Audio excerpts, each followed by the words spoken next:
तो देखिए आज अपन बात करते हैं अपने नेक्स्ट टॉपिक की, जिसका नाम क्या है, कार्य, ऊर्जा और शक्ति। कार्य, ऊर्जा और शक्ति। देखिए दोस्तों, अपन सबसे पहले बात करते हैं कार्य की, कि कार्य क्या होता है। इंग्लिश में इसको वर्क बोला जाता है, आप सबको पता है। तो देखिए दोस्तों, बात करते हैं अपन इसकी परिभाषा की।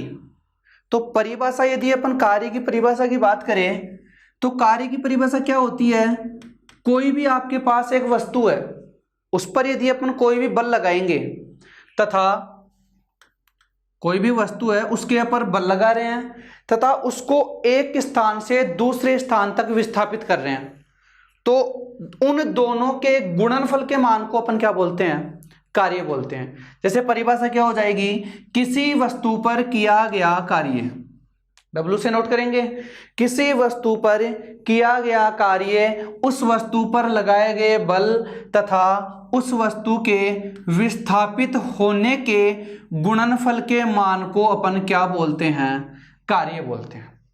परिभाषा क्या हो जाएगी, किसी वस्तु पर किया गया कार्य उस वस्तु पर लगाए गए बल तथा विस्थापन के गुणनफल के बराबर होता है। अब देखिए दोस्तों, यहां पे एक शब्द आ रहा है।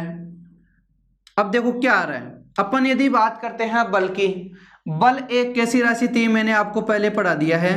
बल एक कैसी राशि होती है, सदिश राशि होती है। बात करते हैं अपन विस्थापन की, विस्थापन भी कैसी राशि होती है, सदिश राशि।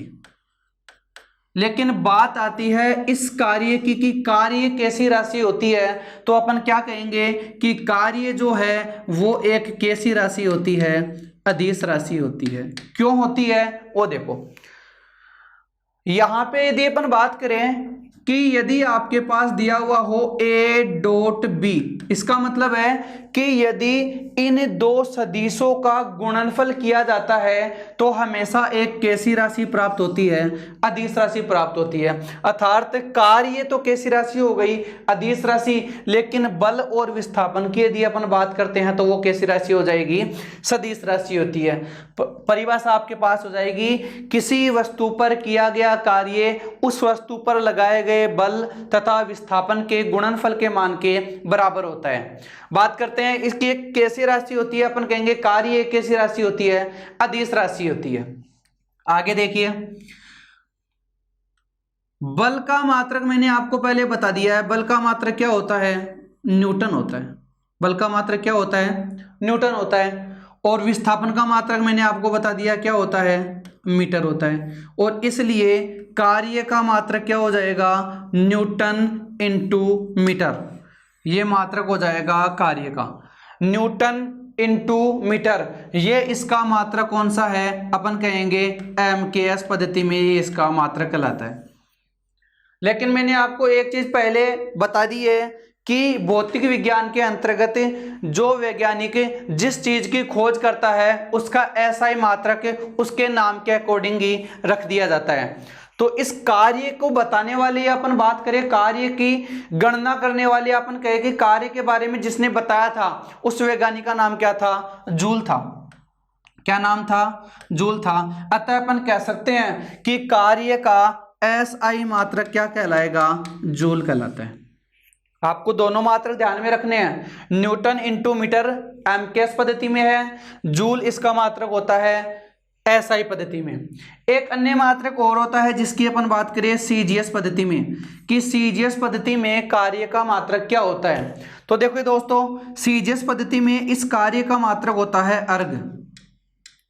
CGS पद्धति में इस कार्य का मात्रक क्या होता है, अर्ग होता है। और इन दोनों में एक संबंध होता है, वो क्या होगा कि 1 जूल के बराबर कितने अर्ग होंगे। तो अपन बात करेंगे कि 1 जूल में कितने अर्ग होते हैं, 10 की घात 7 अर्ग होते हैं। ये आपको दोस्तों थोड़ा सा ध्यान में रखना है।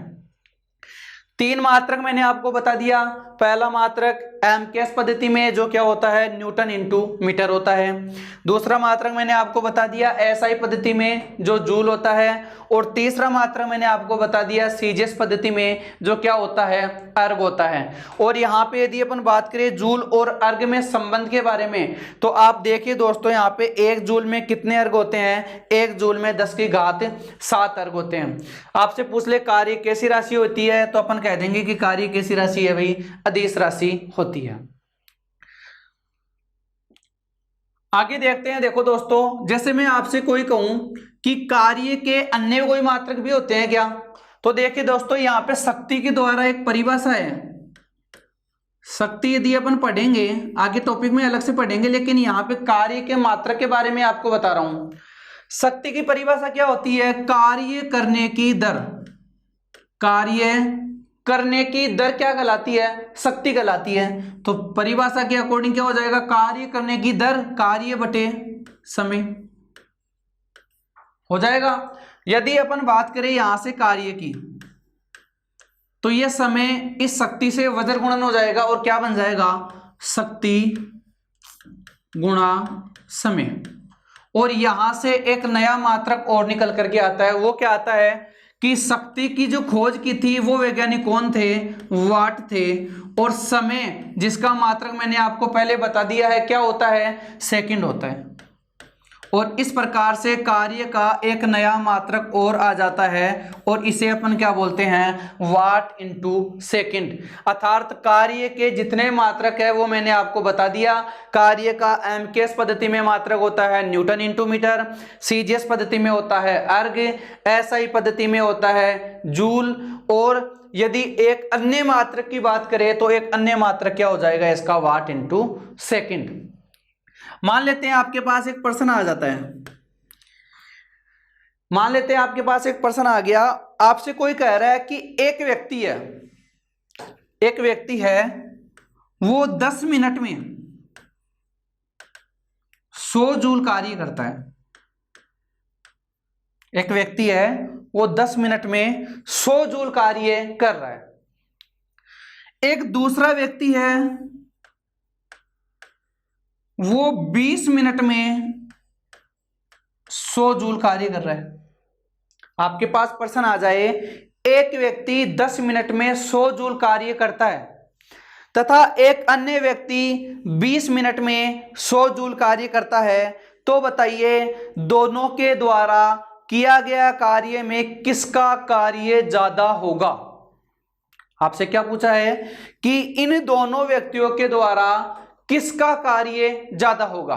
तो देखिए दोस्तों, अपन यहां पे इसका आंसर क्या देंगे कि दोनों के द्वारा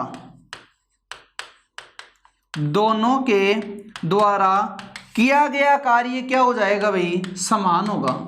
क्यों होगा, क्योंकि मैंने आपको जो परिभाषा बताई है W बराबर F इंटू ds, ये मैंने जो आपको परिभाषा बताई है इसमें कहीं पर भी अपने को समय का मान दिखाई नहीं दे रहा है, तो अपन कह सकते हैं कि कार्य का जो मान होता है वह समय के मान पर निर्भर नहीं करता है, और इसलिए अपन कह सकते हैं कि दोनों के द्वारा किया गया कार्य क्या हो जाएगा भाई, समान हो जाएगा।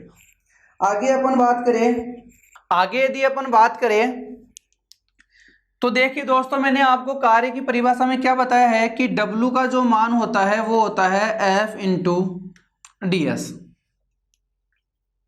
यहां पे दो प्रकार का गुणनफल आता है। एक तो मान लेते हैं जैसे कि A डॉट B है, इसे अपन क्या कहेंगे, AB कोस थीटा, क्या बोलते हैं, AB कोस थीटा।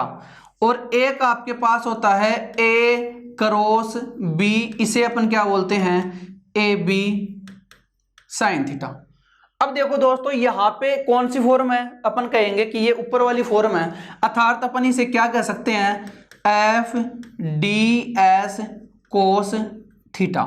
ये आपके पास कार्य का मान हो जाता है, ये आपके पास किसका मान हो जाता है, कार्य का मान हो जाता है। अपन कह सकते हैं कि यहाँ पे जो ये कार्य का मान है वो किस पे डिपेंड कर रहा है, थीटा के मान पे कर रहा है। किसके मान पे कर रहा है, थीटा के मान पे कर रहा है। यदि मैं पहली स्थिति में इस थीटा का मान 0 डिग्री रख लेता हूं, यदि मैं पहली स्थिति में इस थीटा का मान क्या रख लेता हूं, 0 डिग्री रख लेता हूं, तो बताइए आपके द्वारा किया गया कार्य क्या हो जाएगा, एफ डी एस कोस 0।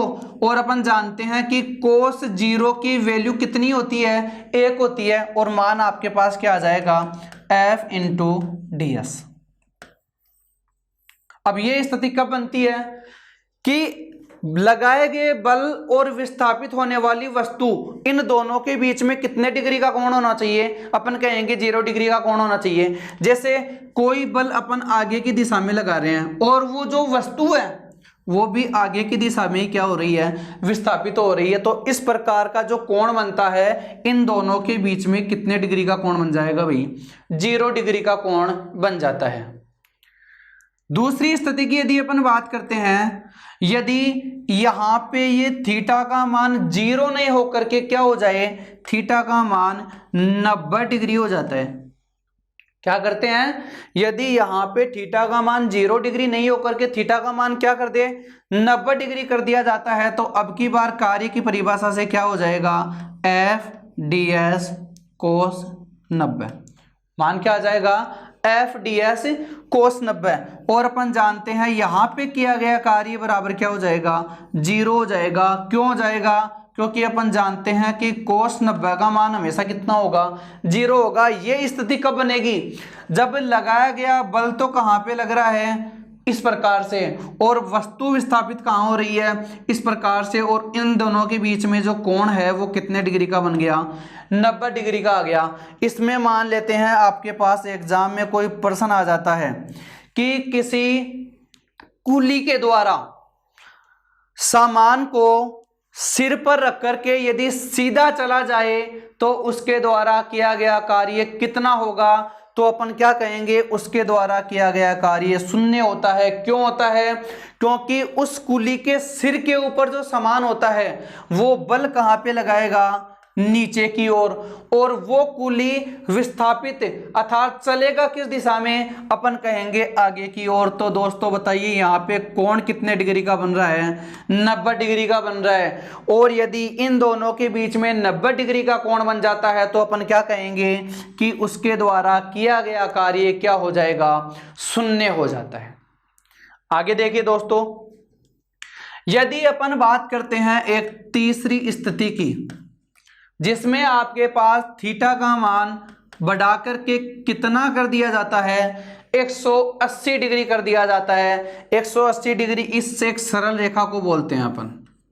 इसका मतलब बल तो लग रहा है दूसरी दिशा में और विस्थापित होने वाली वस्तु लग रही है विपरीत दिशा में, और इन दोनों के मध्य जो कोण बनेगा वो कितना हो जाएगा भाई, 180 डिग्री। और कार्य की परिभाषा से अपन क्या जानते हैं, एफ इंटू डी एस, मान हो जाएगा F D S cos theta.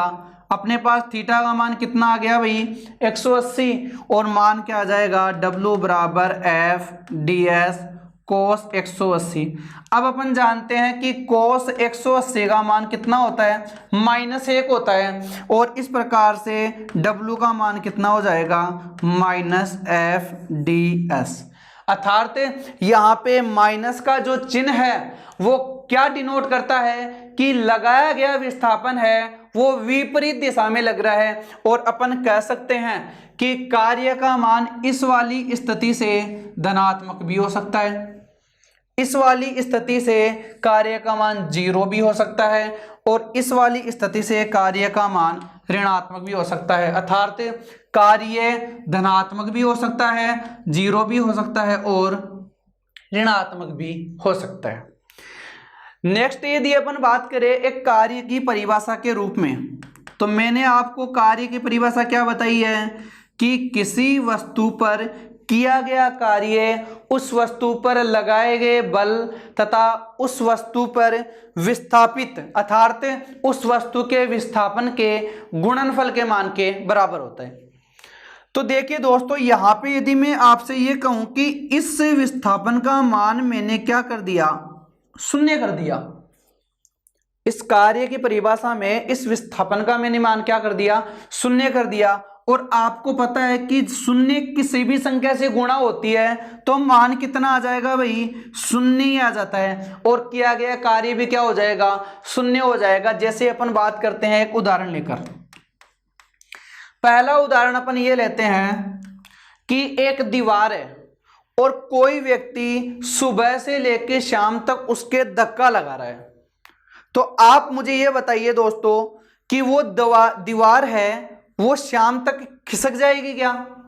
वो तो नहीं खिसकेगी, अपने स्थान पर विस्थापित है। तो अपन क्या बोलेंगे कि इस वस्तु पर जो व्यक्ति बल लगा रहा है वो बल तो लगा रहा है लेकिन उसका विस्थापन कितना है, 0 है। क्यों है?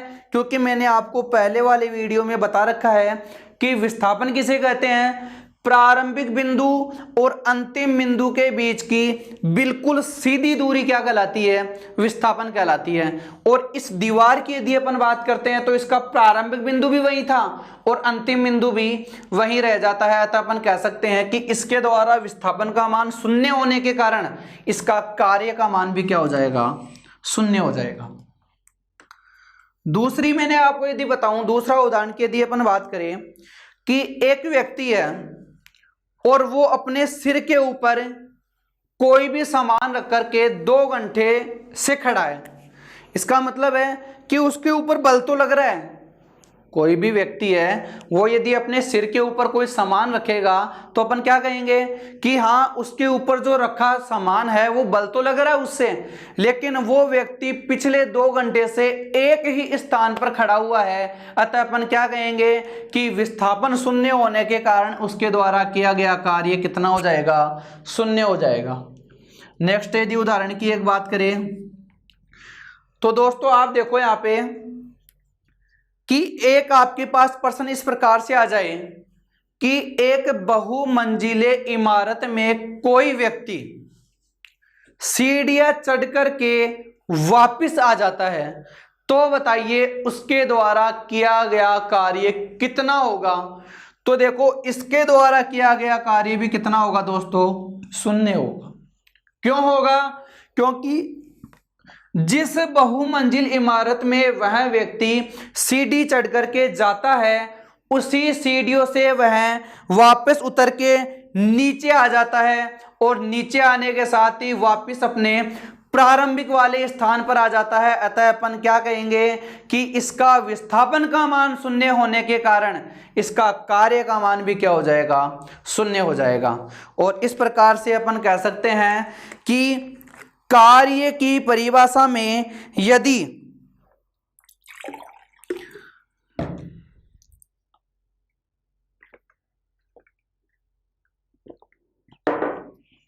इस प्रकार अपन कह सकते हैं कि कार्य की परिभाषा में यदि विस्थापन का मान शून्य हो जाए तो किया गया टोटल कार्य क्या हो जाएगा, शून्य हो जाएगा। कार्य जो होता है वो धनात्मक हो सकता है, ऋणात्मक हो सकता है और शून्य भी हो सकता है। कार्य एक ऐसी राशि होती है, अपन बात करेंगे कार्य एक ऐसी राशि होती है, अदिश राशि होती है। अब देखिए दोस्तों आपके पास कोई क्वेश्चन इस प्रकार से आ जाए कि कोई वस्तु है वो h ऊंचाई का मान आपको कितना बता रहा है, h। मान लेते हैं कि ये उस वस्तु की ऊंचाई कितनी हो गई, h हो गई। उस वस्तु का द्रव्यमान कितना है, m है। उस वस्तु का द्रव्यमान कितना है, m है। और गुरुत्वीय त्वरण जिसको अपन किससे व्यक्त करते हैं, स्मॉल जी से व्यक्त करते हैं।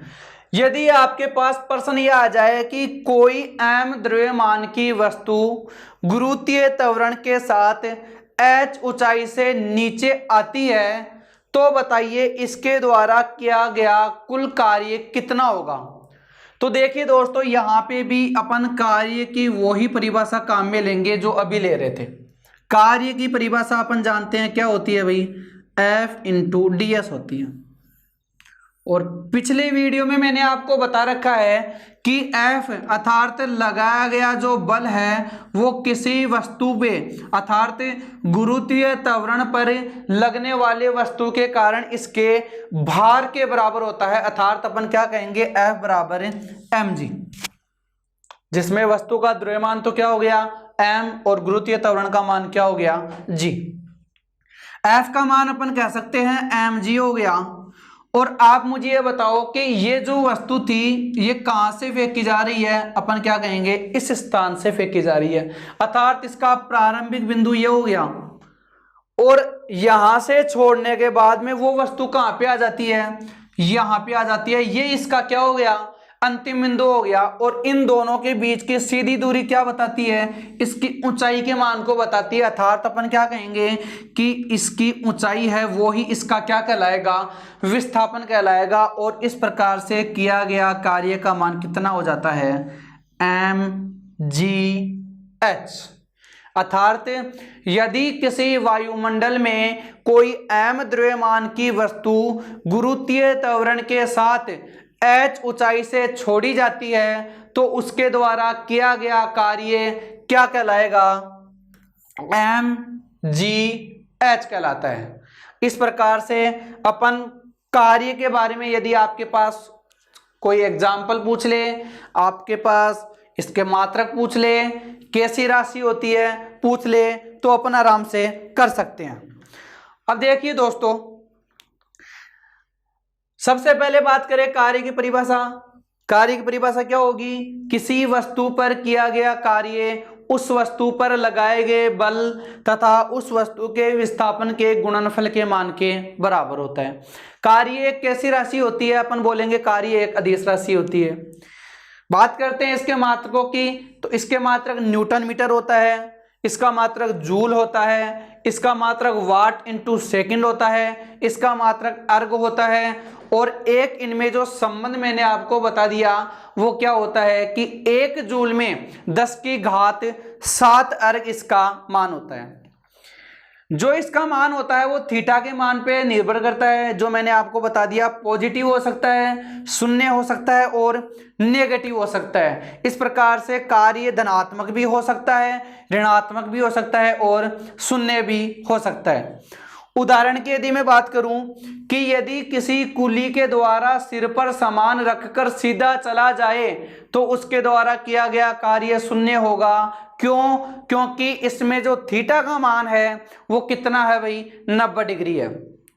दूसरी यदि मैं बात करूं कि यदि एक व्यक्ति किसी बहुमंजिल इमारत से चढ़कर के यदि वापस नीचे उतरता है तो विस्थापन का मान शून्य होने के साथ ही वह कार्य का मान क्या हो जाएगा, 0 हो जाएगा।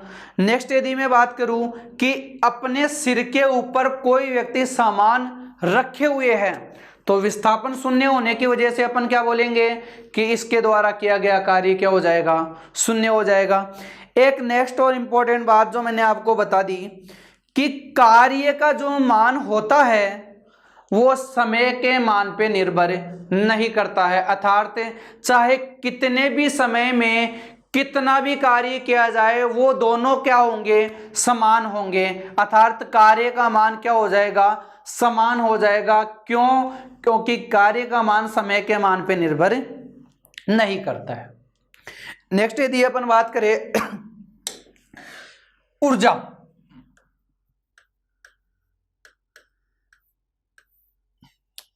देखिए दोस्तों, इंग्लिश में इसे अपन क्या बोलते हैं, एनर्जी। क्या बोलते हैं दोस्तों, एनर्जी।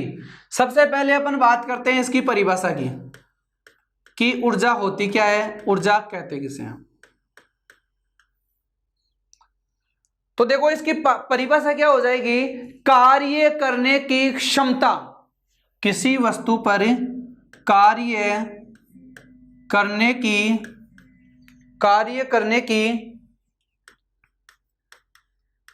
क्षमता क्या कहलाएगी भाई, परिभाषा किसकी है, ऊर्जा की। अर्थात किसी वस्तु पर कार्य करने की जो क्षमता है वो क्या कहलाती है, ऊर्जा कहलाती है। अब देखिए दोस्तों, यहां पे थोड़ा सा आपको ध्यान में ये रखना है कि यदि इस क्षमता की जगह शब्द आपके पास आ जाए क्या, दर, तो ये परिभाषा बिल्कुल ही चेंज हो जाती है। और यदि यहाँ पे क्षमता के स्थान पर क्या आ जाए, दर आ जाती है, तो ये परिभाषा भी किसकी बन जाएगी, शक्ति की बन जाएगी। और यदि क्षमता आती है तो किसकी बनी रहेगी, अपन बात करेंगे ऊर्जा की। तो परिभाषा क्या हो गई, कार्य करने की क्षमता क्या कहलाएगी, ऊर्जा कहलाएगी। क्षमता को अपन कह सकते हैं बराबर, अर्थात कार्य करने की क्षमता क्या कहलाती है, ऊर्जा कहलाती है। और जितना मान कार्य का होता है वो ही किसका मान हो गया भाई, ऊर्जा का मान हो गया। अर्थात जो कार्य होता है उसे ही अपन क्या बोल रहे हैं, ऊर्जा बोल रहे हैं। जब इन दोनों का मान समान है तो अपन कह सकते हैं कि इन दोनों के मात्रक और भौतिक राशियां वो भी क्या हो जाएगी, समान हो जाएगी। अब देखो दोस्तों कैसे, कार्य का मात्रक मैंने आपको बता दिया, कार्य का मात्रक क्या था, जूल था। अतः अपन कहेंगे ऊर्जा का मात्रक भी क्या होगा, जूल होगा। कार्य का मात्रक मैंने आपको क्या बताया भाई, अर्ग बताया। ऊर्जा का मात्रक भी क्या हो गया, अर्ग हो गया। कार्य का मात्रक मैंने आपको क्या बताया, वाट इंटू सेकेंड बताया। इसलिए ऊर्जा का मात्रक भी क्या हो गया, इसके ही समान हो जाता है। अर्थात जितने कार्य के मात्रक बताए हैं वो सारे के सारे मात्रक किसके होते हैं, और ऊर्जा के भी सारे के सारे मात्रक बराबर होते हैं। भौतिक राशि की यदि मैं बात करूं तो मैंने आपको कार्य के बारे में बताई थी कि कार्य जो होती है वो कैसी राशि होती है भाई, अदिश राशि होती है। तो बताओ ऊर्जा भी कैसी राशि हो जाएगी, अपन बात करेंगे कि ऊर्जा भी एक कैसी राशि हो जाएगी, अदिश राशि हो जाएगी। अर्थात जो अपन कार्य के बारे में पढ़ चुके हैं वो सारा का सारा किसमें आ जाएगा, ऊर्जा के बारे में आ जाएगा। और अपन कह सकते हैं कि कार्य जिस प्रकार से अदिश राशि है इसी प्रकार से ऊर्जा भी क्या कहलाएगी, अदिश राशि कहलाती है। आगे यदि अपन बात करें ऊर्जाओं के प्रकार, ऊर्जाओं के प्रकार, तो देखिए दोस्तों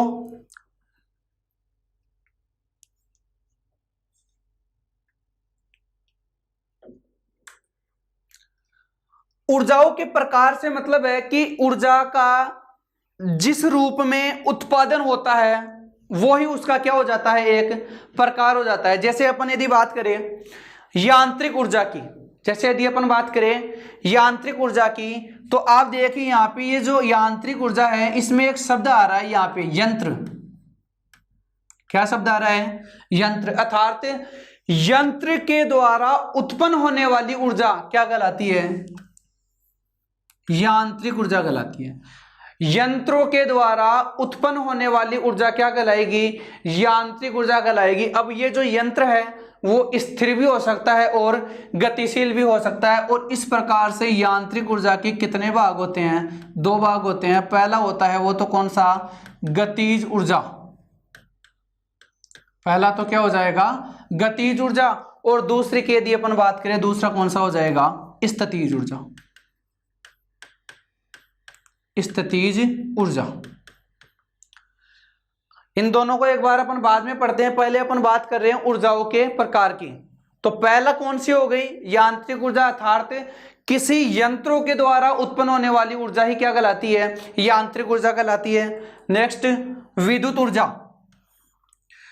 विद्युत का मतलब अपन जानते हैं, अपन ने पहले बल के रूप में पढ़ चुका है कि विद्युत जो बल होता है वो आवेशों से उत्पन्न होता है। और आवेश भी कैसे होने चाहिए, स्थिर। अर्थात दो स्थिर आवेशों के मध्य लगने वाला बल क्या होता है, विद्युत बल होता है। और उसके द्वारा उत्पन्न होने वाली ऊर्जा क्या कहलाएगी भी, विद्युत ऊर्जा कहलाएगी। अर्थात विद्युत ऊर्जा किसे कहेंगे, आवेशों के कारण उत्पन्न होने वाली ऊर्जा क्या कहलाती है, विद्युत ऊर्जा कहलाती है। नेक्स्ट रासायनिक ऊर्जा। रसायनों के द्वारा उत्पन्न होने वाली ऊर्जा क्या कहलाएगी, रासायनिक ऊर्जा कहलाएगी। अर्थात अपन कह सकते हैं कि इनकी जो परिभाषा है वो इसके नाम में समाहित होती है। ऊष्मीय ऊर्जा, किसी वस्तु की ऊष्मा के कारण उत्पन्न होने वाली ऊर्जा क्या कहलाएगी, ऊष्मीय ऊर्जा कहलाएगी। प्रकाश ऊर्जा, किसी वस्तु के प्रकाश देने से यदि उसमें कोई ऊर्जा उत्पन्न हो रही है तो वो क्या कहलाएगी, प्रकाश ऊर्जा कहलाती है। सौर ऊर्जा, सूर्य के द्वारा उत्पन्न होने वाली ऊर्जा क्या कहलाएगी? सौर ऊर्जा कहलाएगी। अगला आता है आपके पास ज्वारीय ऊर्जा।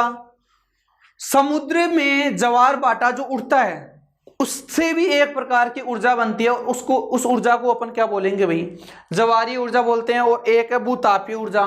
भूमि के तापमान के कारण उत्पन्न होने वाली ऊर्जा क्या कहलाती है? भूतापीय ऊर्जा कहलाती है।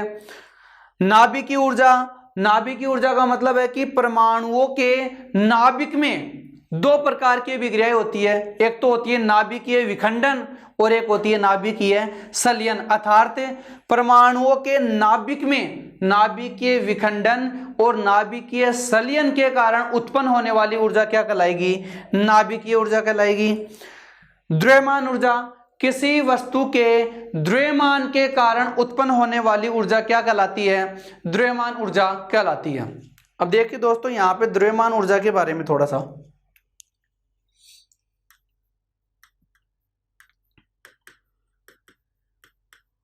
एग्जाम की दृष्टि से इंपॉर्टेंट पार्ट है। द्रव्यमान ऊर्जा से मतलब देखो क्या है, अपन ने यहां पे एक शब्द आ रहा है द्रव्य। द्रव्य का मतलब होता है पदार्थ। द्रव्य का मतलब क्या होता है? पदार्थ। अर्थात किसी पदार्थ के द्रव्यमान के कारण उत्पन्न होने वाली ऊर्जा क्या कहलाएगी? द्रव्यमान ऊर्जा कहलाएगी। इसके बारे में बताने वाले जो वैज्ञानिक थे, इसके बारे में बताने वाले जो वैज्ञानिक थे वो वैज्ञानिक कौन थे? तो इनका नाम क्या था? आइंस्टीन।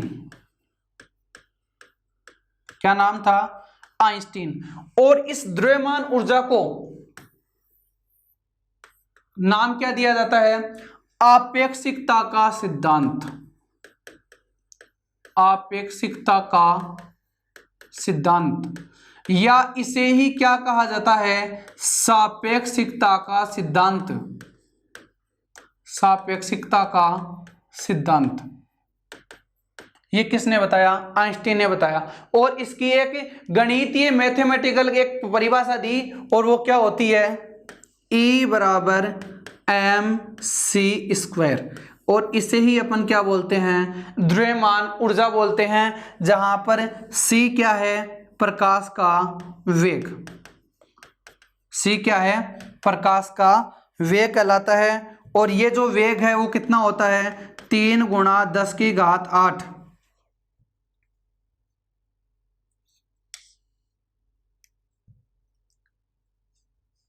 3 × 10⁸ मीटर प्रति सेकंड स्क्वायर। ये किसका मान होता है? प्रकाश के वेग का। अर्थात अपन यदि बात करें इस द्रव्यमान ऊर्जा की, तो द्रव्यमान ऊर्जा किसे कहेंगे? किसी वस्तु के द्रव्यमान तथा प्रकाश के वेग c के वर्ग के गुणनफल के मान को अपन क्या बोलेंगे भाई? द्रव्यमान ऊर्जा बोलेंगे। इसके बारे में बताने वाले वैज्ञानिक कौन थे? आइंस्टीन थे। और इसका दूसरा नाम क्या है? अपन बोल देंगे इसे आपेक्षिकता का सिद्धांत या सापेक्षिकता का सिद्धांत भी बोला जाता है, जहां पर c क्या होता है? ये प्रकाश का वेग होता है।